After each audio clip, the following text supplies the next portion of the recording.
Esto es Tiempo Nacional. Hoy es la fiesta del trabajo. El programa que reivindica el ser nacional. Un tratamiento profundo y singular de la actualidad, junto a la revisión de nuestra historia, resaltando los valores de la argentinidad. Tiempo Nacional, con la conducción de Rubén Giovannini, el defensor de los derechos constitucionales del conjunto de la sociedad y de la tercera edad en particular. Tiempo Nacional, donde el movimiento patriótico nacional previsional tiene su lugar. Tiempo Nacional. Hace 20 años que lo defendemos a usted. Somos la voz de los que no tienen voz. San Martín pensionante trabajando y traspuso las cumbres hacia el sol. Contento los deberes argentinos, vendemos los derechos y el amor.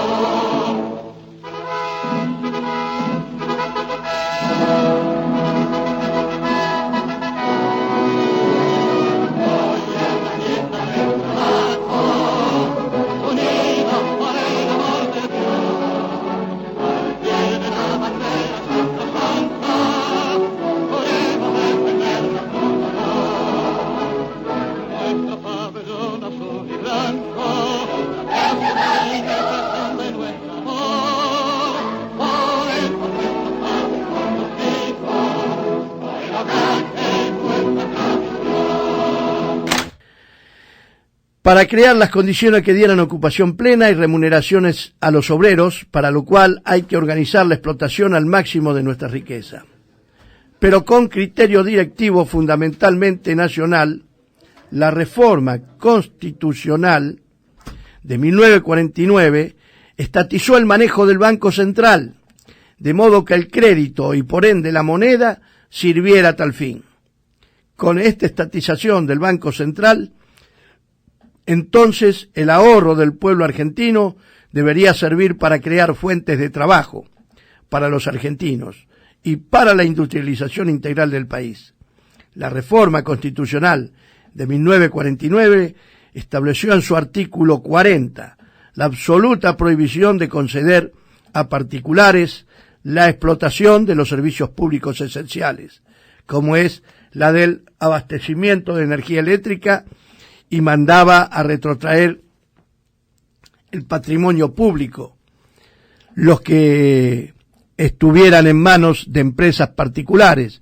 Con este objeto, el artículo 40 de la Constitución del 49, recuerden, preceptuaba la obligación de comprarlos o de expropiarlos mediante el pago de un precio justo por el Estado, cuál es el de abonar el costo de origen de los bienes afectados al servicio público, menos los que las empresas hubieran amortizado del capital invertido, considerando también como amortización del capital de aquellas ganancias que no hubieran sido justas y razonables, puesto que como la explotación de los servicios públicos constituye un monopolio, el precio que los usuarios deben pagar por esos servicios no puede quedar librado al arbitrio del concesionario, sino que debe ser justo y razonable.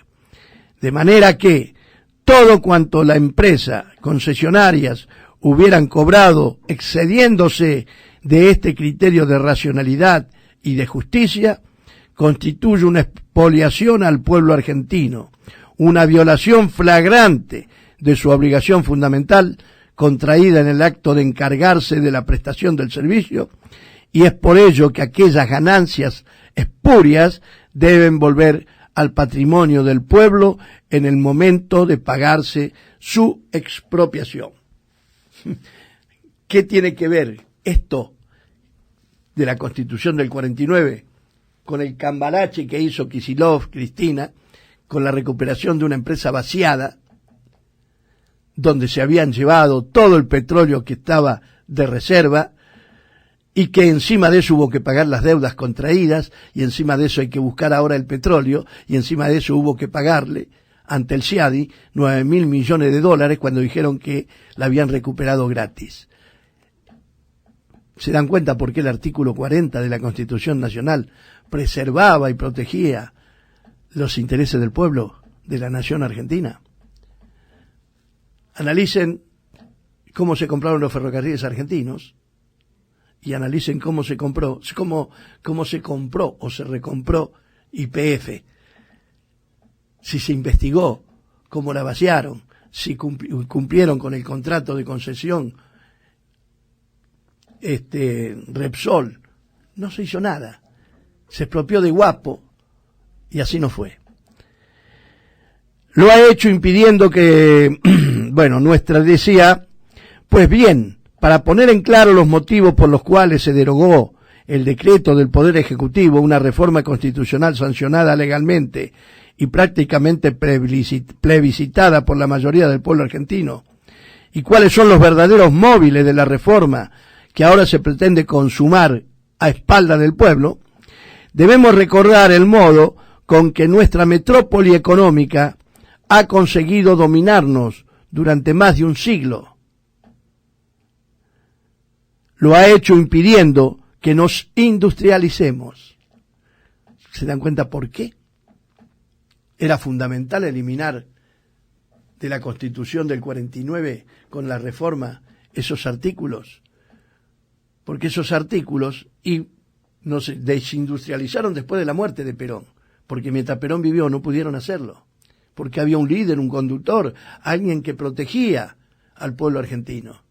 Muerto Perón, se encargaron de comprar a caudillitos que soñaban con ser grandes líderes, y para eso se dejaron comprar y entregaron la Argentina, y entregaron la obra de Perón, magnífica obra de Perón, y entregaron todo lo que él nos dejó para que nosotros fuéramos un pueblo libre, un pueblo justo, un pueblo soberano, un pueblo con autodeterminación. Y sin embargo no pudimos hacerlo por los traidores, por los perduelis, por aquellos que privilegian primero ellos, después ellos y siempre ellos, en perjuicio de todo el resto.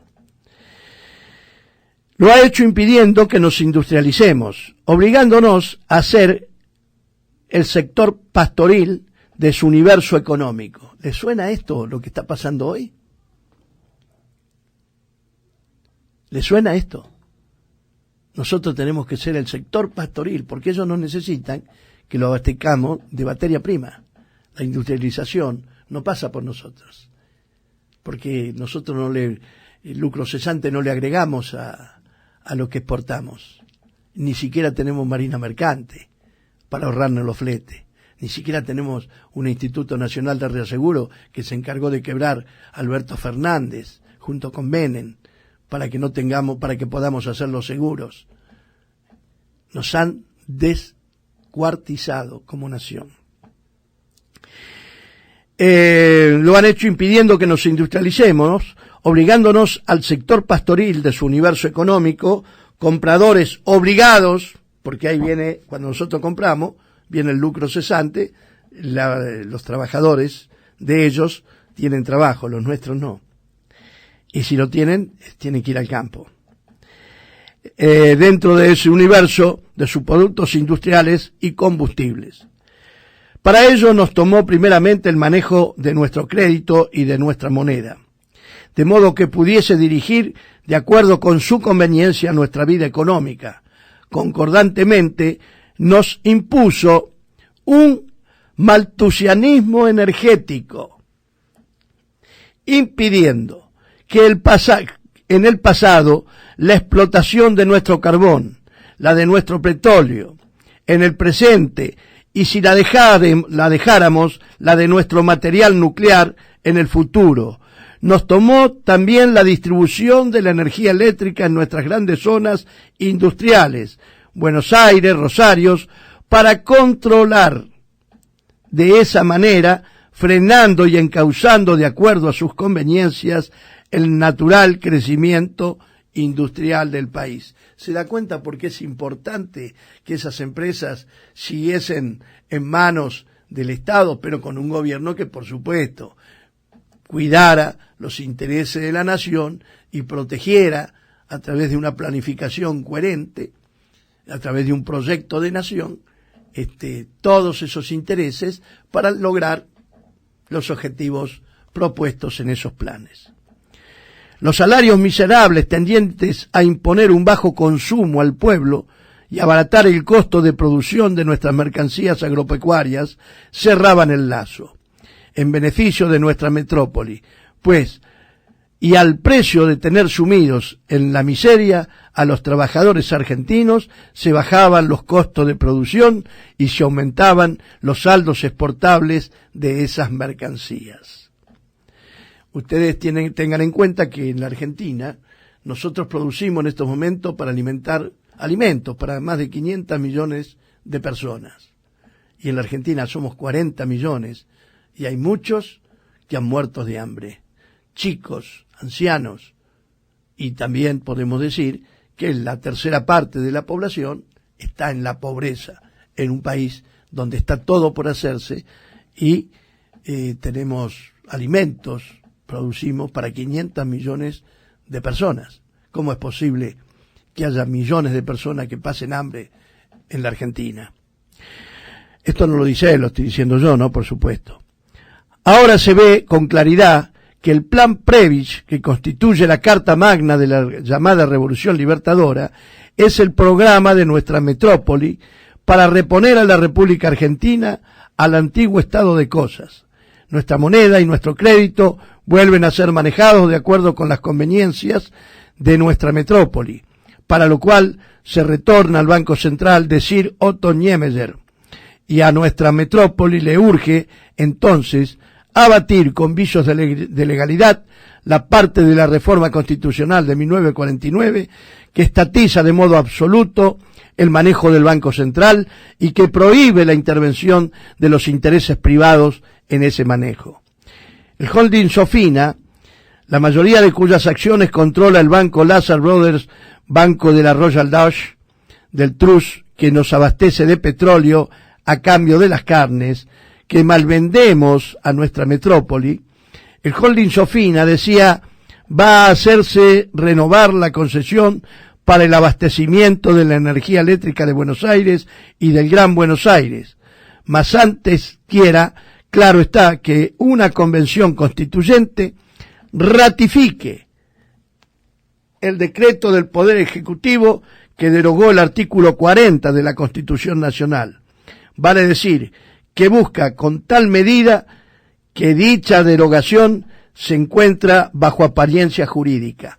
Es decir, se deroga a pedido de Gran Bretaña el artículo 40 de la Constitución, que era la que protegía la enajenación de los bienes y, por supuesto, la posibilidad de que los elementos estratégicos tuviesen la protección constitucional para no ser enajenados. Cuanto acabo de manifestar no es el producto de irreal conjetura, sino tangible realidad, como surge de las razones siguientes.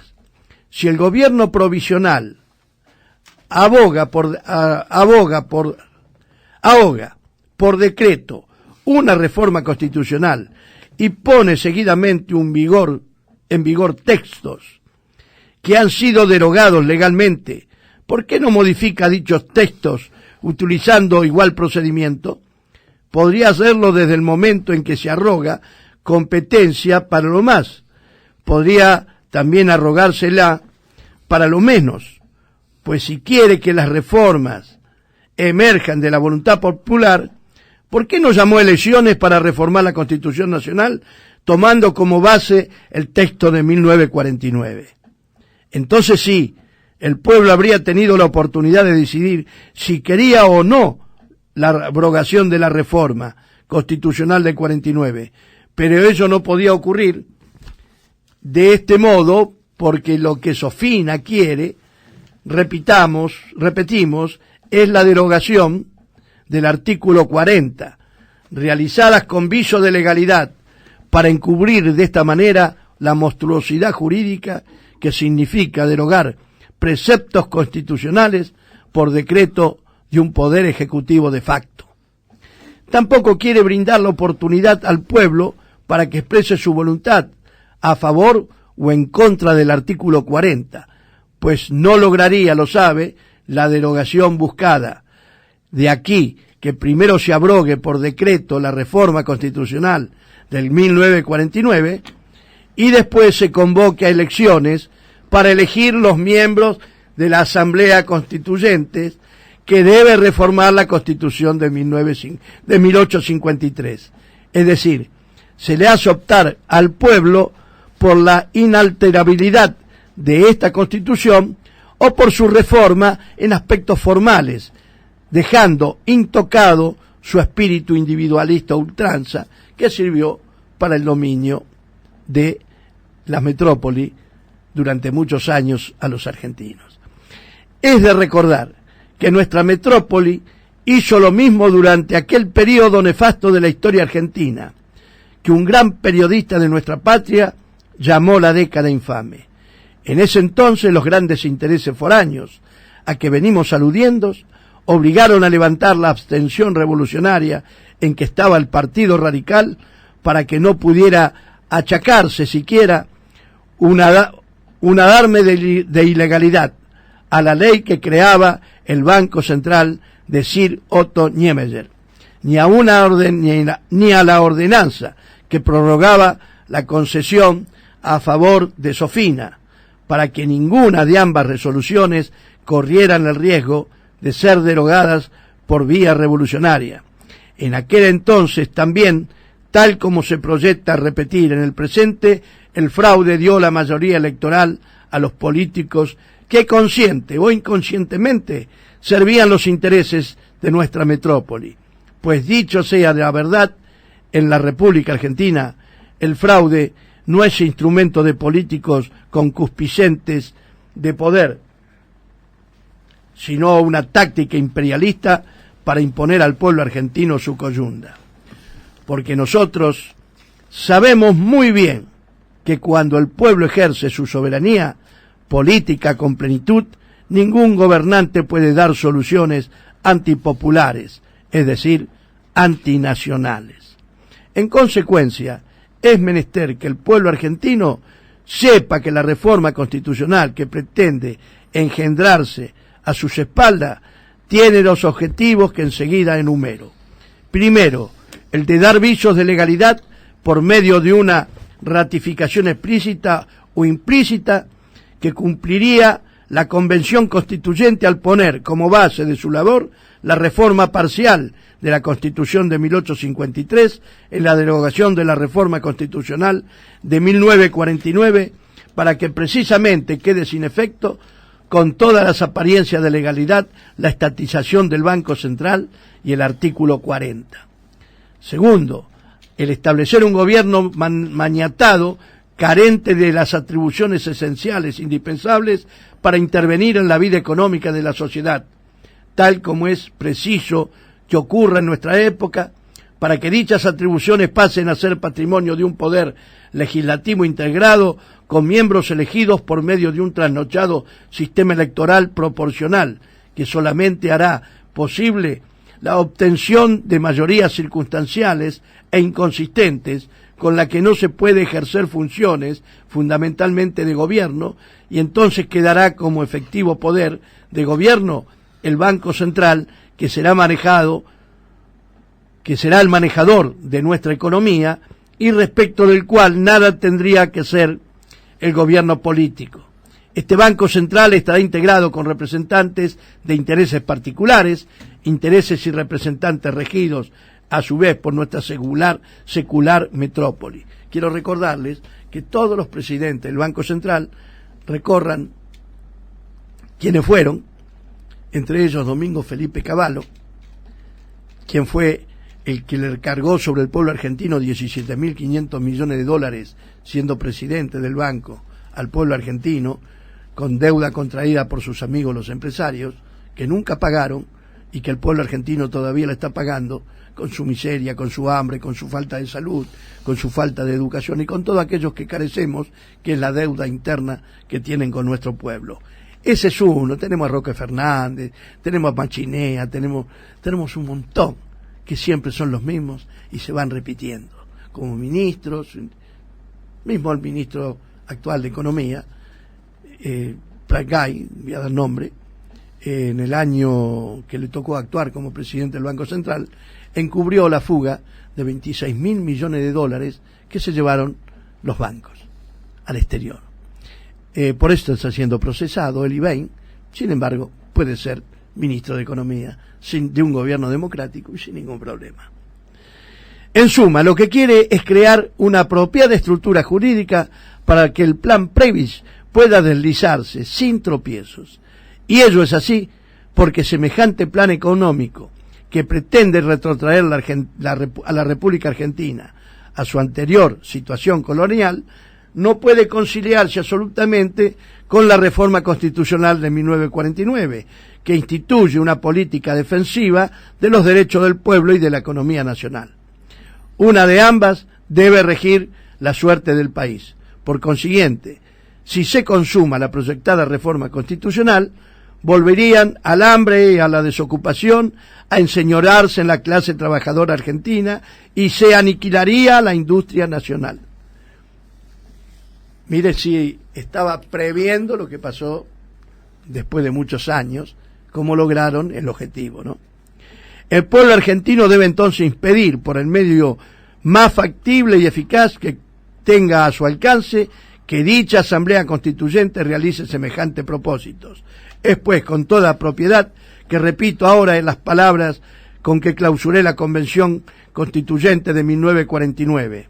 Esta Constitución que la misericordia y la justicia de Dios nos permitió sancionar, el pueblo la acate, la cumpla y muera por ella si es necesario, porque es el arca que guarda el destino de una Argentina libre, pacífica y soberana. Sin embargo, cabe esperar que el actual gobierno rectifique su conducta dejando sin efecto el llamado a una tramposa convención constituyente y convoque enseguida a elecciones generales para elegir libremente las autoridades constitucionales, libremente, es decir, con libertad, para que participen en los comicios todas las personas y todos los partidos políticos. Es en el acatamiento a la voluntad del pueblo y en el respeto a la consecuente legalidad donde debemos reconciliarnos los argentinos, pues si entre miembros de la misma familia seguimos considerándonos como enemigos a quienes deben aniquilarse, si entre hermanos seguimos matándonos por desavenencias políticas, si entre ciudadanos seguimos poniéndonos en cuarentenas, si seguimos confiscándonos los bienes y nombrando cortes supremas para que digan que tales desviaciones son legítimas, el país se disociará, se arruinará y quedará a merced de sus enemigos exteriores. Y esto sí que puede considerarse una traición a la patria. Esto está firmado por el Domingo Mercante en Montevideo en julio de 1957. Y mire si esto sería importante que tenía esta Constitución, porque muchos dicen la caída de Isabel, porque Isabel era un inútil, porque Isabel esto, Isabel aquello. Isabel recibió el país con 5.780 millones de dólares de deuda externa. Y lo entregó con la misma deuda, pero con todos los servicios de intereses pagos al día, cuando ella se fue. Pero esa no fue la causa. Ella no contrajo deuda externa, ni un centavo contrajo de deuda externa. Pero la causa de la caída de Isabel Perón fue que a través de un decreto, donde tenía mayoría en el Congreso, mandó para que el Congreso definiera, a través de una sección, a una llamada a constituyentes, para que se determinara cuál era la constitución legítima de los argentinos, o la del 49, o aquella reforma del 57, sin que la constitución del 49 existiera, que había sido votada por todo un pueblo. Cuando hizo ese llamado en el mes de febrero, Isabel comenzó el principio de su caída. Nos guste o no nos guste, esto es así. Lo que molestaba fue lo que Perón le dejó a los argentinos para proteger sus intereses y sus derechos. La Constitución de 1949, ignorada por todos los argentinos, la mayoría, Los que la conocemos somos aquellos que hemos abrazado una causa y nos hemos dedicado a aprender por qué cayó Perón y qué hizo Perón por los argentinos. Y también muchos abogados que también conocen todo esto, pero que no dicen absolutamente nada, porque es una vergüenza que los colegios de abogados hayan aceptado tamañas ignominias.